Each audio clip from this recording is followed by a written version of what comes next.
Hello guys and welcome to my channel. I'm very excited to share with you my recipe for moussaka. It's a real favourite of mine and everyone in my house. It does take a little while to make, but it's not very difficult. There's 3 stages really to it, that's it.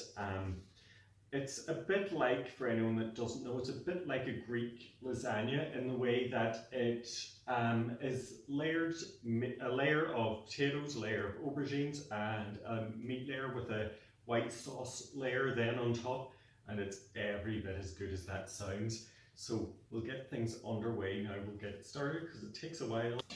First off, I have 3 large potatoes here, and as long as you give these a good scrub, there's no need to peel them. A step cut out, always a plus in my book, but if you want to peel them, you peel them, go ahead. So I just want to cut these into thin slices.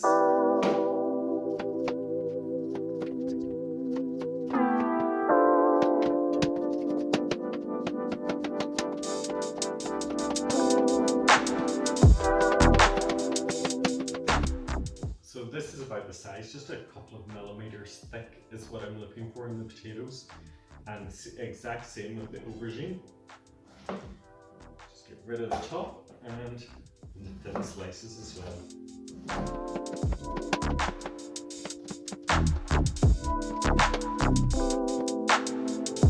It helps to have all the slices roughly the same thickness, as it just helps them cook evenly, but no need to be too fastidious about it. Next step is I want to get my oven heated.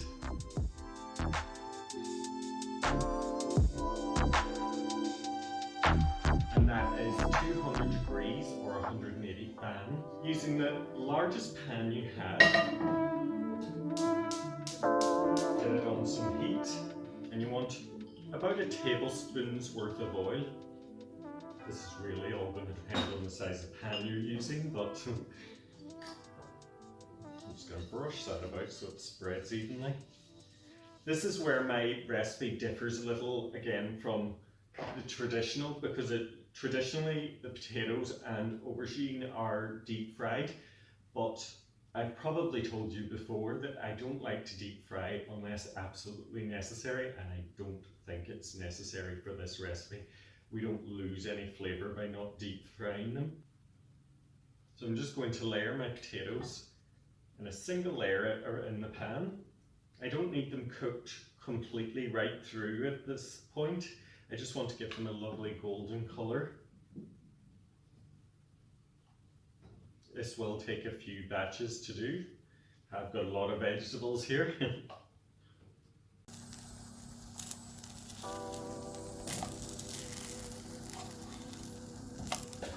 First batch of potatoes is ready, so I'm just going to transfer these to an oven dish.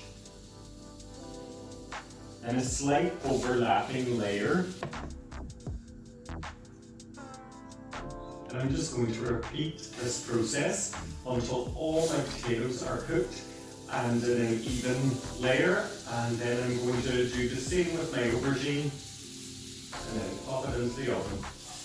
That's my potato layer complete.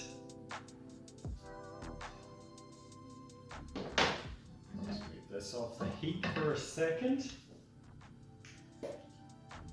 So I want to sprinkle the potatoes now with about a teaspoon's worth of dried thyme and some salt. So I want every layer perfectly seasoned.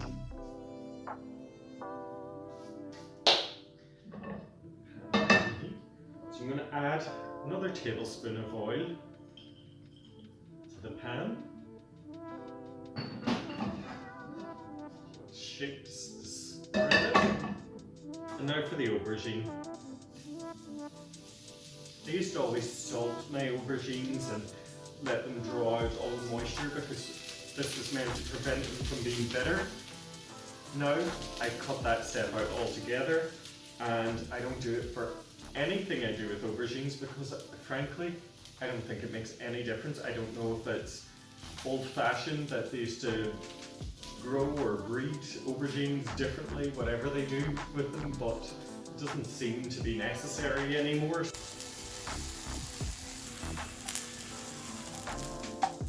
That's my potato and aubergine layer ready to go. So this is just going to go into the oven now for 30 minutes. And whilst that's in the oven, I'm going to get on with the meat layer. So using the pan that I used earlier for the potato and onion layer, I'm now going to crumble in 500 grams of lean ground beef. And as I said earlier on, if you prefer or if you want to use ground lamb, no problem.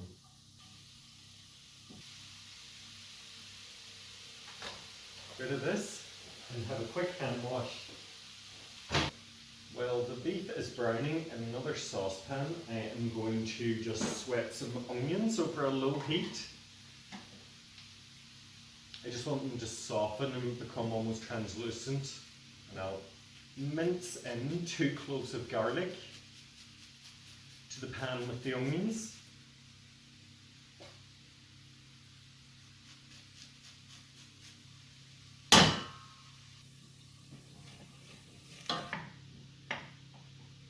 This kind of relaxed cooking I love to do at the weekends where time isn't really an issue.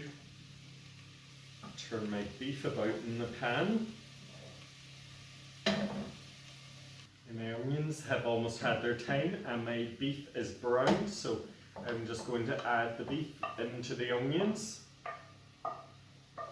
and any juices that have collected in that pan as well. 125 mils of red wine, a can of chopped tomatoes, 125 mils of stock as well. So what I always do when I need stock and I've used tomatoes so that I get all the tomato out of the can is I quarter way fill it, give it a swirl about, then dump that in, and that does for the liquid part of my stock. In with a stock cube, a couple of bay leaves, and I want half a teaspoon of ground cinnamon.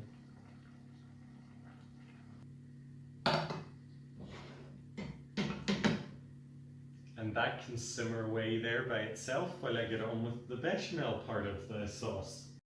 For the bechamel part, I want to add 100 grams of butter to a pan, and I just want to let that melt.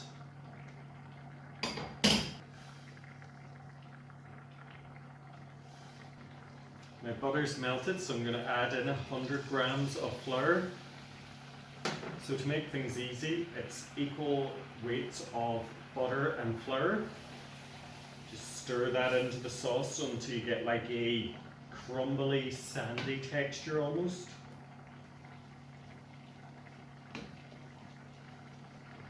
I don't want the colour to change here, but I do want to cook it for a few minutes so that my sauce doesn't have a raw flour taste to it. And that's just fine. I want to take it off the heat and I want to swap my wooden spoon for a whisk, and I want to whisk in gently and slowly some milk. I just go a couple of tablespoons at a time until it's all incorporated. You can go a bit faster once it becomes more liquid. So it's a bit crumbly, you'll see at this stage. And keep going.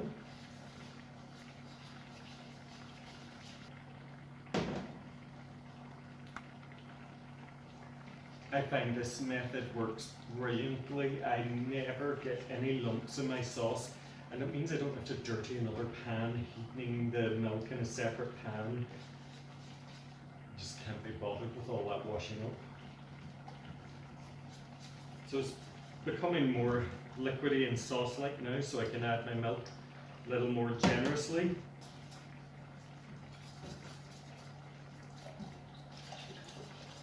And the rest. So you may think this is very liquidy and you've done something wrong. It's supposed to be at this stage. It will thicken up now over the heat, so we want to just keep stirring this until it's a thick consistency. Doesn't take too long. I'm going to add a little flavour to my sauce now as well, so I have some Parmesan here. I'm going to add half of that in.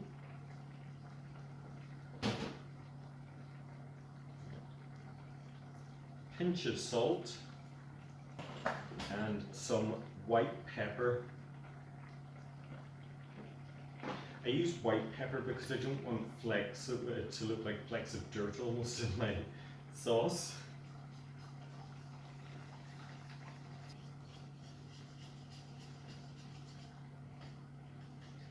So my bechamel is thickened up now. It's lovely and glossy and thick. So I can turn the heat off under that. Just sit aside and wait.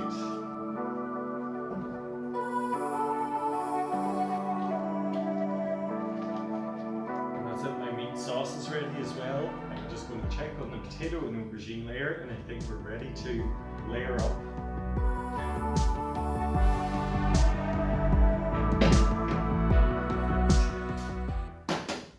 I need 3 egg yolks now to finish off my bechamel layer. This helps really thicken the sauce. I want this to be extra thick and it gets a crispy layer, crunchy almost layer on top.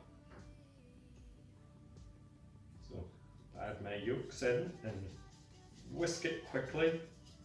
It's still quite hot, so you don't want to let this stand about, otherwise you could end up with scrambled eggs.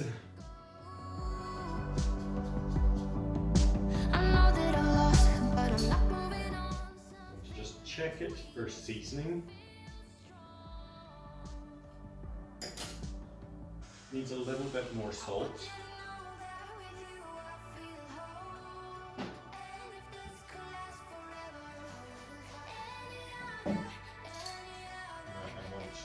Taste the meat layer as well for seasoning. Perfect, doesn't need any more. Just going to fish out my bay leaves at this stage. I want to add about 1/3 of my bechamel sauce layer into my meat sauce layer. Stir that about. Over it goes. Spread it out on top of the aubergine and potato. The bechamel sauce layer.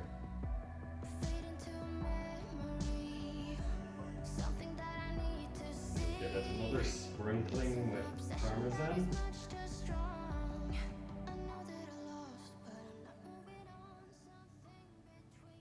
This is what really helps form that crust. And then this just needs to go back into the oven for a further 30 minutes. So I've been very patient. My moussaka has had its 30 minutes and final 30 minutes in the oven, and then it's sat for 20 to 30 minutes. Just let it set, and it tastes better this way. I just wish you could smell how good this smells.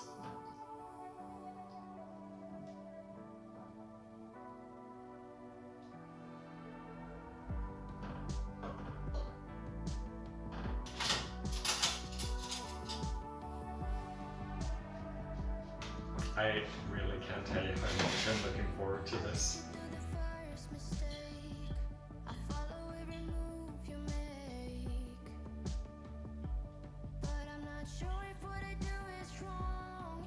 It's so incredibly good. I hope you've enjoyed this recipe. For a full and printable recipe, as always, you will find a link in the description box to my website where all my recipes are. I hope you will leave a comment. Give this video a thumbs up, hit that subscribe button and turn on the notifications so you'll be notified every time I upload a new video. And thanks for watching.